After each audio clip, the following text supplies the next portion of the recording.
Hello दोस्तों, स्वागत है आप सबका हमारे चैनल पीके क्रिएटिव नॉलेज पर एक और नई वीडियो के साथ। आज की वीडियो में मैं आपको साइंस से रिलेटेड कुछ पॉइंट्स बताने वाला हूं। जैसा कि आप लोग थंबनेल में देख सकते हैं और यहां पर पॉइंट भी लिखा गया है। आज मैं आपको बताऊंगा दूरी और विस्थापन। मैं यहाँ पर आपको दूरी और विस्थापन में अंतर क्या होता है मैं इसको समझाऊंगा। दूरी और विस्थापन की परिभाषा क्या होती है इसको बताऊंगा। और मैं सदिश और अदिश राशियाँ क्या होती हैं और सदिश अदिश किसे कहते हैं मैं आपको ये सारी चीज़ें इस वीडियो में समझाऊंगा। तो इसलिए आप हमारे चैनल को सब्सक्राइब और वीडियो को लाइक कर दीजिए ताकि आपको डेली ऐसी नई नई इन्फॉर्मेटिव वीडियो मिलती रहे। तो बिना देरी किए चलिए वीडियो को शुरू करते हैं।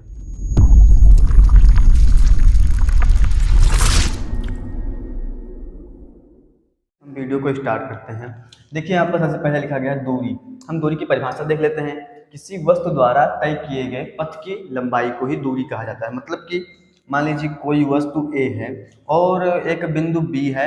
ए से बी तक आना है, कोई वस्तु है तो ए से बी तक जो वस्तु है चाहे जिस रास्ते से आएगी, चाहे इस तरह से आए, चाहे इस तरह से आए, या फिर उसकी मर्जी जिस तरह से कहे वो इस तरह से आए।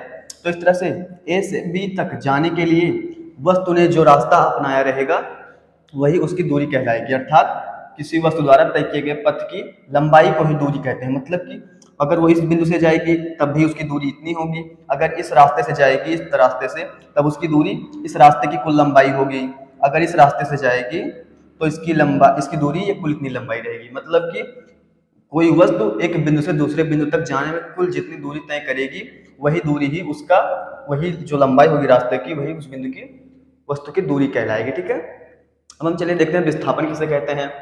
किसी वस्तु द्वारा तय किए गए पथ के प्रारंभिक व अंतिम बिंदुओं के बीच की न्यूनतम दूरी है। तो दूरी दूरी की तरह ही है लेकिन इसमें एक पॉइंट का थोड़ा डिफरेंस है, तो चलिए हम उसको देख लेते हैं। मान लीजिए एक कोई वस्तु है जो ए बिंदु पर है और उसको पॉइंट बी तक जाना है। तो इसके पास जाने के लिए कई तरीके हैं। वो चाहे तो इस तरह से जा सकती है, चाहे तो इस तरह से घूम के फिर के जा सकती है, या फिर चाहे तो वो सीधे रास्ते से भी जा सकती है।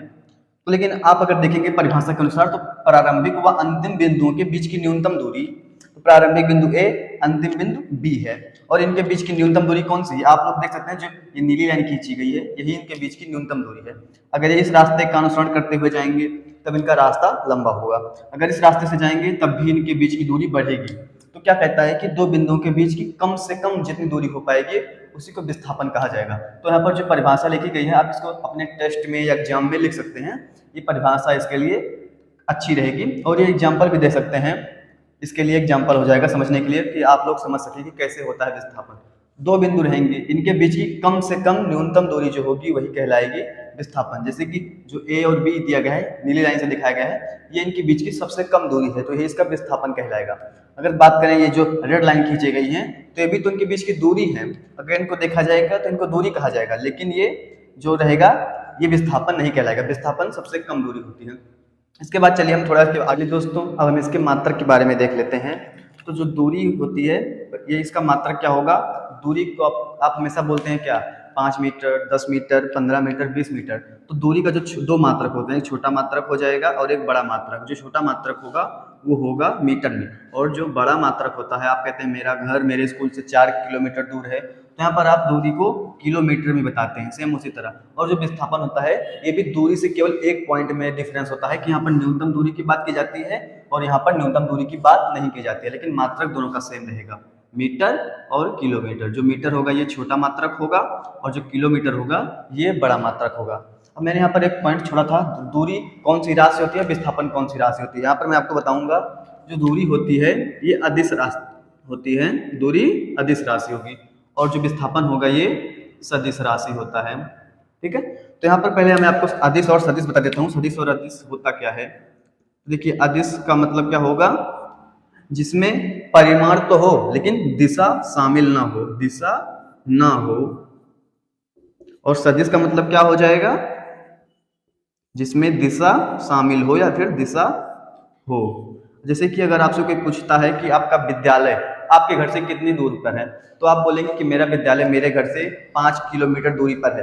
यहाँ पर आपने 5 किलोमीटर बोला तो जो 5 बोला आपने वो तो परिमाण हो गया। तो तो यहाँ पर इस राशि में आपको परिमाण तो दिख रहा है, लेकिन आपने किसी दिशा की बात नहीं की है, तो यहाँ पर जो 5 किलोमीटर बोला है आपने वो एक अदिश राशि हो जाएगा। लेकिन वहीं अगर आपसे पूछता है कोई कि आपका घर आपके स्कूल से कितने किलोमीटर दूर, वो भी किस दिशा में है, तो मान लीजिए आप बोलते हैं मेरा घर मेरे स्कूल से 5 किलोमीटर दूर पूरब दिशा में है, तो आपने यहाँ पर पूरब दिशा की बात कर दी, तो इसका मतलब है कि आपका विद्यालय 5 किलोमीटर दूर पर है। तो जो 5 हो गया यहाँ पर परिमाण हो गया।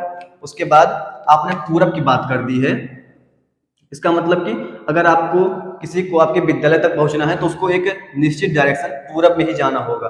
अगर वो पूरब के अतिरिक्त अन्य किसी दिशा में जाता है तो वो आपके विद्यालय तक नहीं पहुंच पाएगा। तो मतलब कि यहाँ पर दिशा मायने रखती है। तो ऐसी राशियां जिनमें परिमाण भी हो, परिमाण वो होते हैं जिनको हम कोई संख्या में बोलते हैं, 10, 50, 20, 100, ये जो होगा ये परिमाण होता है। और दिशा पूरब, पश्चिम, उत्तर, दक्षिण, ऊपर हो गया या नीचे, ये सभी जो बताए जाते हैं, डायरेक्शन को बताते हैं, इनको दिशा कहते हैं। जिनमें परिमाण और दिशा दोनों होगी वे सदिश कहलाएंगे, जिनमें दिशा नहीं केवल परिमाण होगा उन्हें अदिश कहा जाएगा। इसके बाद चलिए मैं आपको एक एग्जाम्पल बता देता हूँ कि दूरी और विस्थापन का हम एग्जाम्पल कैसे समझेंगे। तो चलिए देखते हैं। मान लीजिए कोई पॉइंट ए है और एक पॉइंट बी है इस तरह से, और इनके बीच की न्यूनतम दूरी कितनी है, मान लीजिए यहाँ पर इनके बीच की न्यूनतम दूरी हो गई 30 मीटर। तो एक लड़का था, मान लीजिए वो ए से बी तक आया, ए से बी तक आया, उसके बाद वो वापस बी से सी तक पहुंच गया है, और बी से सी के बीच की दूरी है 10 मीटर। तो अगर आपसे कोई पूछता है कि बताओ इनके बीच की दूरी क्या होगी, तो दूरी हम अब मैंने आपको क्या बताया था कि जो ही वस्तु जितना रास्ता तय करेगी वही उसकी दूरी कहलाता है। तो उसके बाद हम यहाँ पर देखेंगे दूरी, वो ए से बी तक गया, कितना गया 30 मीटर, ठीक है। उसके बाद वो बी से सी तक आया है और सी पर आकर रुक गया है, तो सी तक आया है 10 मीटर, तो उसकी कुल दूरी हो गई कितना, 30 और 10 40 मीटर हो गई। लेकिन अगर हम विस्थापन की बात कर दे कोई, तब आप क्या बताएंगे, चलिए हम इसको भी आपको बता देते हैं। विस्थापन में आप देखेंगे परिभाषा में क्या लिखा गया है, प्रारंभिक व अंतिम बिंदुओं के बीच की न्यूनतम दूरी। तो आप लोग यहाँ पर ए से बी तक गया, लेकिन ए और जो बी हो गया ये प्रारंभिक और अंतिम बिंदुएं नहीं होती है। प्रारंभिक बिंदुएं होती है जहां से कोई वस्तु चलना प्रारंभ करती है, और अंतिम बिंदुएं होती है जहां पर कोई वस्तु आकर के रुकती है। तो आप लोग देख सकते हैं ए से चलना प्रारंभ किया कोई वस्तु, बी तक गया, लेकिन वापस सी पर आके रुका है, तो इसके और इसके बीच की न्यूनतम दूरी आप देख सकते कितनी है, टोटल 30 मीटर की थी, और यहाँ से यहाँ तक के बीच की दूरी 10 है। तो इसका विस्थापन कितना हो जाएगा, टोटल 30, उसमें से 10 उसने चल दिया, तब हो जाएगा 10, उसका विस्थापन हो जाएगा 20 मीटर। ये तो पहला स्टेप हो गया। अगर इसको हम दूसरे तरीके से देखना चाहें तब देख सकते हैं, किसी पॉइंट से अगर आगे की तरफ चला जाएगा तब उसको हम प्लस में रखेंगे, अगर उस पॉइंट की तरफ आया जाएगा विपरीत दिशा में तो यहाँ पर हम माइनस का साइन रखेंगे। तो यहाँ पर आप देखेंगे कि ये जो ए से कोई वस्तु चलना प्रारंभ की तो आगे की तरफ बढ़ रही थी, तो इसलिए 30 को जो आगे यहाँ तक बी तक गई और इस दिशा में गई है, तो यहाँ पर हम 30 को प्लस में रखेंगे। उसके बाद अब देखिए यहाँ से बी से माइनस, यहाँ पर आप निशान देख सकते हैं, बी से पीछे की दिशा में आ रही है, मतलब कि नेगेटिव दिशा में आ रही है, तो यहाँ पर 10 तो रखा जाएगा, लेकिन विपरीत दिशा में आ रही है तब माइनस रखेंगे। और इस तरह से हम चिन्ह का भी फॉलो करके लिख सकते हैं। यहाँ पर ये विपरीत दिशा में आ रही है इसलिए यहाँ पर माइनस, यहाँ पर प्लस रखा जाएगा। अब 20 में से 30 में से 10 जाएगा तब भी 20 बचेगा। तो आप लोग देख सकते हैं विस्थापन निकालने का मैंने आपको 2 तरीके बता दिए, और दूरी भी आपको समझ में आ रही है। दोस्तों मैं आशा करता हूं आप लोगों को ये वीडियो समझ में आई होगी। अगर आपको इस वीडियो से कुछ भी नया सीखने को मिला है तो हमारे चैनल को सब्सक्राइब, वीडियो को लाइक कर दीजिए, और इस वीडियो को अपने ज़्यादा से ज़्यादा दोस्तों तक शेयर कीजिए ताकि उन्हें भी इसकी इन्फॉर्मेशन मिल सके। और तब तक के लिए धन्यवाद, मिलते हैं किसी नई वीडियो में। जय हिंद।